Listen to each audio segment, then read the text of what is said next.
This was how narcissists begin, with worship before the war. They don't choose people anyhow.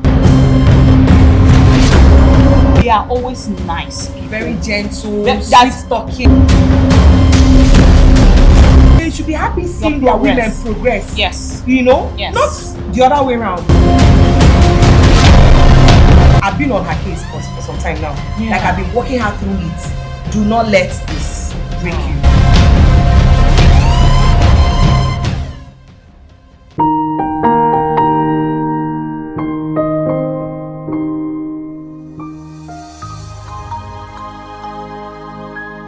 Heart Talk with Lydia.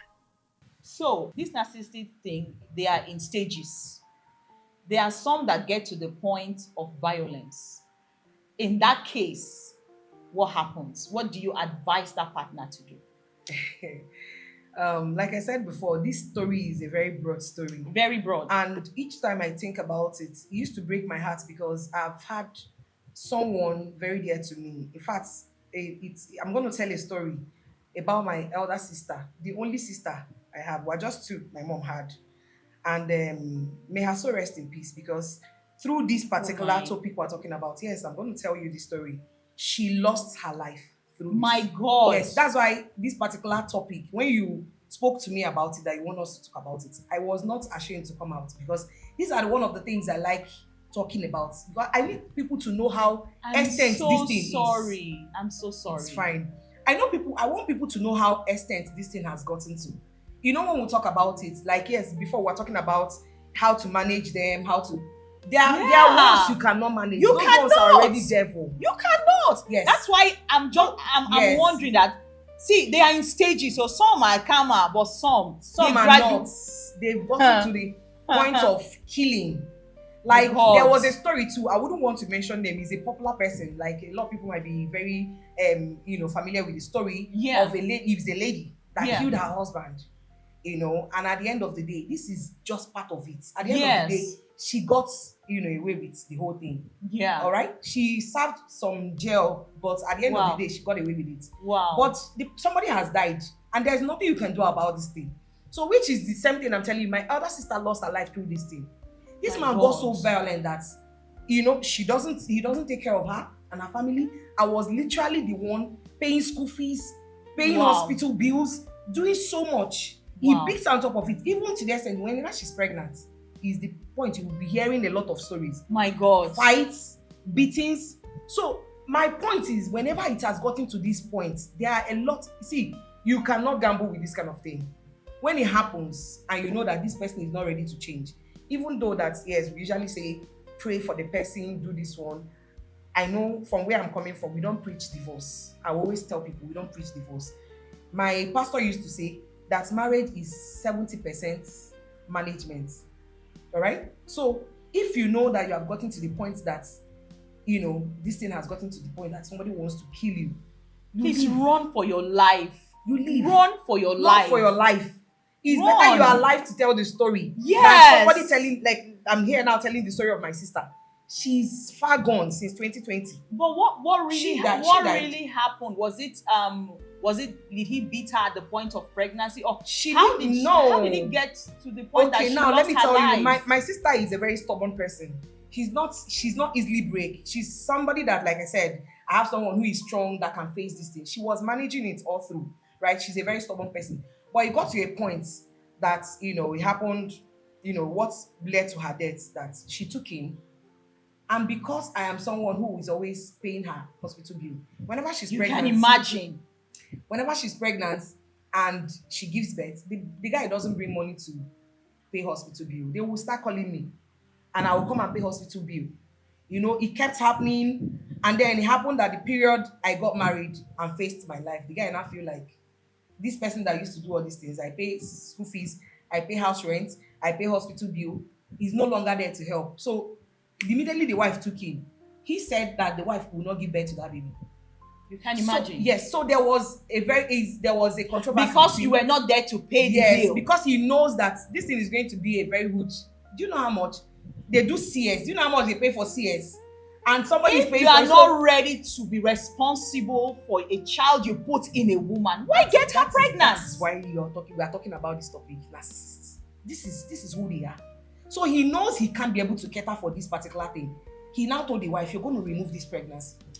And the wife said no, because she's not somebody you can easily break. She said no. So they started fighting, having issues about it. This guy went diabolic. To the extent he hypnotized my sister. My sister was not like a dummy. Anything he says, my sister would do. He started taking my sister through the abortion process. And the worst part of it is that he didn't do it the right way.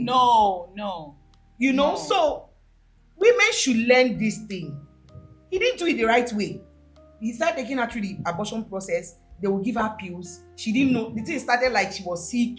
People saw my sister becoming sick. They thought it's just ordinary sickness. They never knew that this guy was taking her through abortion process. They will give her pills to take. She will take her to go and take injection. When people ask, "How is your wife doing?" You say, "I've taken her to the hospital." One of the days, they pull a call through. They called me and I heard my sister crying, my stomach. I said, "What's going on? What's happening?" She could not talk to me. I had to quickly call this guy. I said, "What's happening? Where are you? Are you aware that your wife is going through so thing?" He said yes. That he's going home now to go and pick her. I said, "Okay." I already know that when he comes to hospital, he's shying away from all those things. I said, "Okay, don't worry. Take her to the hospital. Call me and tell me what the problem is. Forget about the bill. I'm not saying bring money. Just take her to the hospital. Put me through. I can even talk to the doctor." He said, "Okay." When I waited for the call. He didn't call. When I later called, I was like, "What's going on?"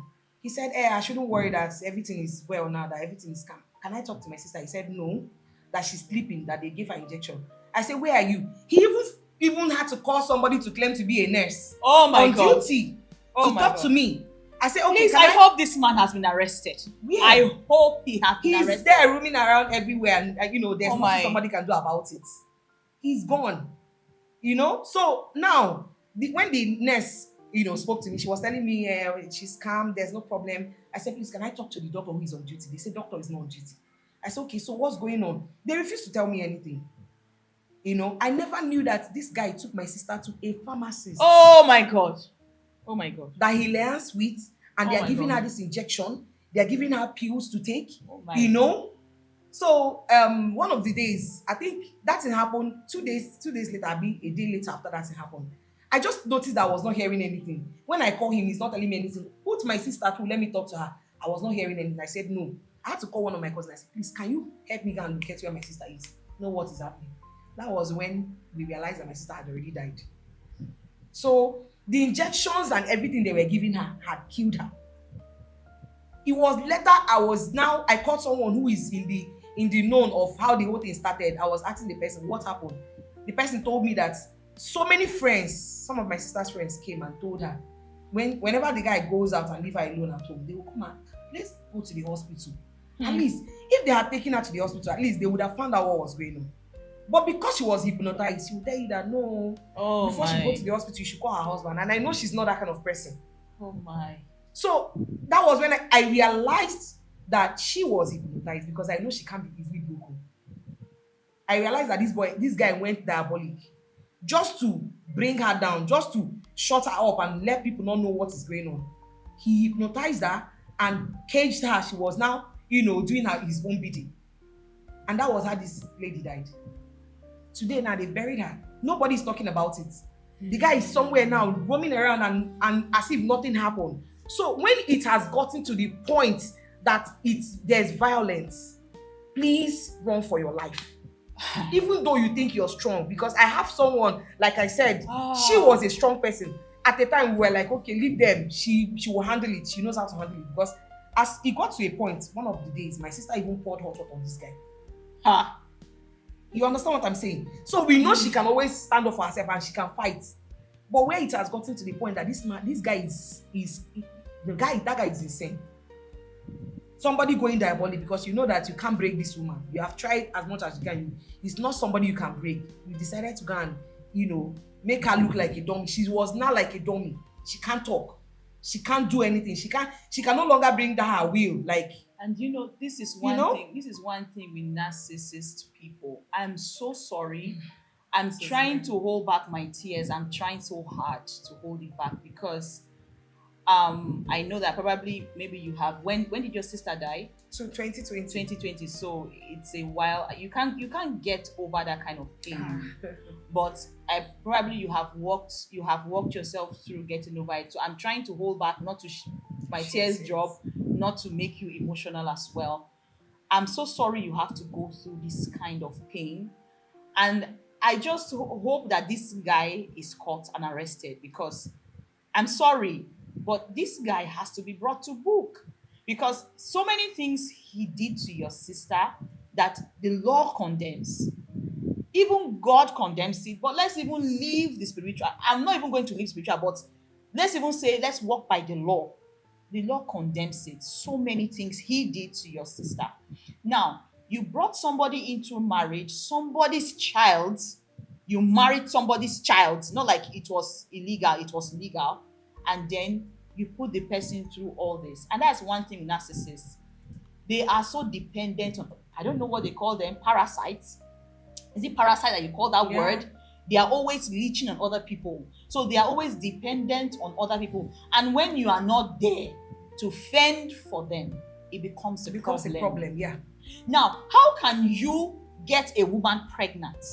Your own child. And you say you cannot take care of the hospital bills? Your own child. Okay, if you are not responsible enough for that, why get the woman pregnant? That I don't know. Why get the woman pregnant? Like, it broke my heart when I heard that story. Like, narcissists see, look, to be very honest, I want to be very blunt. A narcissist that doesn't know or admit that he or she is a narcissist and is not ready to work himself or herself out of that disorder, any partner with that person should please run for your life, because they can get to any point. It's just like somebody trying to do something to someone. You are trying, and you are not able to get the results you want. And let me tell you, narcissists, they hate stubborn people. Hey. Narcissists hate people who are stubborn. That's why they want people that they can control. Now, if somebody tries to do something to somebody and the person, they are not getting that result, they can go any length. That is where you see. It graduates. It graduates. I don't know. For me as a person, I could take a lot from someone. I could stay and take a lot. But I know when to tell myself, this thing, if I'm not able to cross this thing, let me just let it be. Because now she's gone. Did she have any children for the man? Yes, she has 2 children. Now, where are these children? That one is another story altogether. I want to believe this man stubbornly took the children, because that is how they are. You don't know what happened. Okay, the period they buried my sister, after they buried my sister, there was a controversy that day. They were supposed to bury my sister in their village. He had already dug a pit where they are going to bury my sister. So, but on getting home, because my people saw what happened, and our village is just nearby the thing. But you get to my village first before you get to school. Yeah.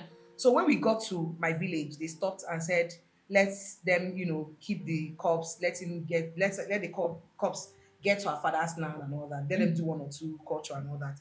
So while they were doing the culture, trying to drop drink the way they used to do it. Yeah. My uncles and all that. They now said that they even want to see the guy, because they know the story. They want to even see the guy who is involved in this case. Let them bring the guy inside. Let him come and tell them what happened to their daughter. When they brought the guy inside and they started talking about the issue, it got out of hand. And my brothers got furious. My step-ones got furious. They wanted to beat him. After all said and done, they now said they are not taking that corpse home to his own hometown to bury. That they will bury my sister here, because he doesn't have anything to prove. Like, he doesn't have anything to say. Nothing.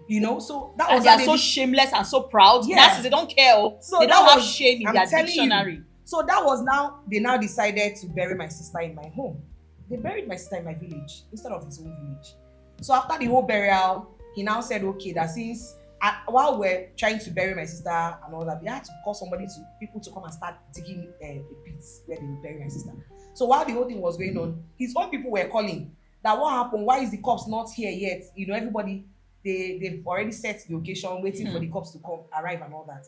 So after the whole thing, he now said, okay, let him go home and go and settle. I think in Igbo land, there's a culture that once they open a place where they're going to bury somebody and you don't bury, you have to do a culture to cover it. If not, somebody, the whole family of that person will be wiped. Do you understand? Yes. Okay. So you have to bury somebody inside. If not, there's a certain culture you will do just to cover up that distance. So he was not like that. This thing has put him in trouble. Let him go home and see how they can cover this thing they dropped. That was how he left, leaving the children behind in the village. So my siblings were not like, okay, go home, settle your people, and come back. Let's talk about how we're going to take care of these children. Because they know that this guy has not been taking responsibility. Of course, somebody else has been paying a hospital bill and taking care of the family. He went home. They started calling him that day. I stayed in the village 3 days. They were calling this guy, come back, let's talk about these children. How are they going to, their upbringing and all the rest of them. If you're not going to stay with them, everybody knows you're a man. You might not be able to take care of them. Maybe their mother, sister will take them home. Come back, let's see. After all, you have been paying their hospital bills. Actually, I've been doing it. You're automatically their mother. Do you know this guy left? He refused to pick calls when we were calling him. I waited for him for 3 days, and I needed to rush back to Abuja. I waited, he didn't come. Exactly what I said. They are shameless and so selfish and proud. I told my siblings, I said, at this point, there's nothing we can do. I need to go back. I'm taking these children. I took these children. This guy started making trouble that, I ran away with his children. I kidnapped them out of his own will. This one, that one. Although he knows that I'm not somebody you can just come and step on anyhow. So I didn't give in to all those nonsense. He will call me, he will threaten me like this, that. He will do this one. I didn't give it.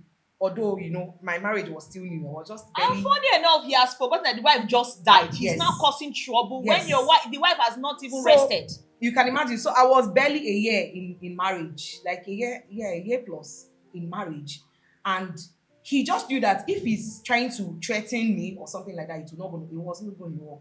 What he now did was going through my husband. I don't know how he got my husband's number. Started calling the young man, threatening him that if anything happened to those children, that's when he will show my husband who he is. And knowing that he is a diabolic person. This man needs to be arrested. Do you get? And my husband is not evil. And the pressure was so much. Of course, I'm just still new in my marriage. So the pressure was too much that I just needed to do something. He said that I choose these children or I choose the marriage because he was under pressure. You can't blame him. They kept calling him that if something happened to these children, and you know what was happening? I told you this guy is diabolic. The children started falling sick at every point in time. We're always going to the hospital. Just to So my frustrate. husband was not scared. Both of you. If this boy or the girl dies, he's going to face In big problems. Do you understand? So he said, please take them back. One of the days I thought of the whole thing, after crying and, putting myself together, I met one of my pastor. I told him, I said, see what's going on. Already he's aware of the story. He's been following. So he now said, since it has gotten to this point, I should just take them back. That this man cannot kill them. He's their father. So however he wants to train his children, he should just go ahead. But me, I know why I was fighting for those children. Yes. In fact, as we speak, those children are not doing well. I've been looking for a way to pull them back. Like I even called the man recently because I heard the girl, he used to leave the girl at home. He would just go out. 2 weeks, he's not back. A girl of 12 years. My God. She's 12 presently. A girl of 12 years will just be at home alone, no help, nobody's like, she's just there living a wayward life. As a small girl she is now. So it's painful. I called him and said, release this girl. It's very obvious you can't take care of her. And let her Bring her stay back. with you. He refused. Have a mother figure in her life. He refused. He said I should train my own, let him train his own. That in fact, we don't have any business together. That everybody should train their children. That whatever connection we have has broken. That my sister is no longer there, so I have no business with him. That I should not call him again. Do you understand? So I am looking for a way to bring those children back because I know, like I said, I've been telling you that the problem is the training the children get. If they don't get the right training, they will end up hurting other people tomorrow. Which is why I'm still fighting, even though their parents had already made this mistake. Let the children, let them not pass it on to the children and let them not grow tomorrow and start hurting other people. They need to get the right training, learn the right thing so that tomorrow they will not have this mindset. Because I already know that, things, there are so many things I'm trying to conserve that I don't want to talk about, on air. But I know that a lot of things is going on. That I know that if I don't act now, those children will end up becoming what their parents are, and it's a no. If we want the best in life, let's look out for these young ones Yes. that under this environment, Yes. this toxic environment will Yes. kill them. Yes. It has already drained them, like they're already having a different mindset, and they see like a normal thing because they saw their parents doing the same. So this is where we need to come in as parents and guardians. Let's look out for the young ones who are already in this environment. Teach them the right thing they need to know. All right. So I don't know. I'm looking for help. I'm actually looking for help. Like if I can see a way to Wow. bring those children back, I will do that because Yes. when I think about it, it's draining me. I won't say I can understand because You haven't been I'm there. not wearing It's not the your experience, shoe. yeah. Yes. But Your I experience. just it's a really painful story. And like I mentioned the first time earlier, I mentioned about children. We think that these children don't know, but children silently go through pain they are not saying. Mhm. But in the future, they You end will up see it manifest. exhibiting Yeah, you will see so it. many things that even you as a parent will be surprised that where did you pick this from? Funny enough, they picked it from us, the parents. So I'm so sorry what you had to go through, and thank you so much for coming on this show. Thank you so much for sharing your story. We were sharing a story of someone and you had to share yours. Thank you so much for keeping the pain aside and sharing the story. And I pray and hope that you get justice. Amen. Because you also mentioned that you need help getting these children back, and I can see it in you that you want to help your sister's children. You are a mother, you are a woman, and that's how God has created us women, to be able to care for children. And I hope that people who are watching are able to, I hope that as people watch, we're able to get someone who is going to be able to help you with this case. Even if it's to either bring this man to justice, to book or something, or to help you get these children, because that is even what is most important That right is now. it. The man has done what he has knows it. he has already done the worst. So, but the lives and future of these children should not be destroyed because unfortunately they have a father who doesn't really care about them. So I just hope that people watching, we get someone, because she mentioned that she needs help. And I hope that we get someone who is watching, who will watch this story and help us get help with getting these children to her, so she's able to take care of these children, to grow up to have a mother figure in their lives, and not have a sick, as in grow up to have that disorder that they have to struggle with the rest of their lives. Thank you, Miss Selling, for coming on this Thank you show. so much. I really appreciate you sharing your story. I really appreciate you coming. So we have come to the end of another episode of Heart Talk with Lydia. If you have any stories or concerns you want to share, you have the number on your screen. Please reach out and let's talk.